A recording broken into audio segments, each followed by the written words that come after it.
In this video, I'm going to show you how to buy penny stocks on your Charles Schwab investing app.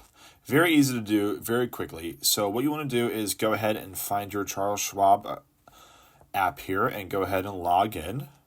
Mine's already logged in. So what you want to do is basically go ahead to the magnifying glass or the search bar at the top right corner. And you want to type in the stock that you want to buy. So I'm going to type in the one I want to buy, NIVF.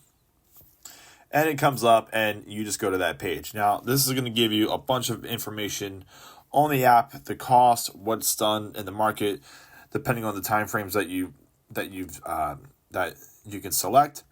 And to simply just buy a penny stock, it's very easy to do. As long as you have your account set up with money in there and you're eligible to buy penny stocks, it's very easy to do. So I'm just going to go to buy.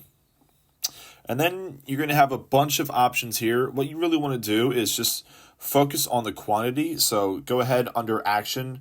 You'll find the quantity. And for me, I like to keep it very short and simple. So I just want to buy one stock. So I'm just going to hit 1.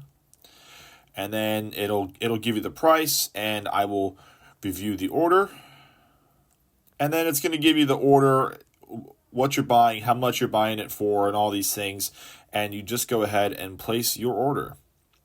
So the order's received, and you can go back to your accounts, and it should be in there, and if it's not in there, it won't take long, but there it is, the NIVF penny stock that I just purchased, and it's already in my portfolio.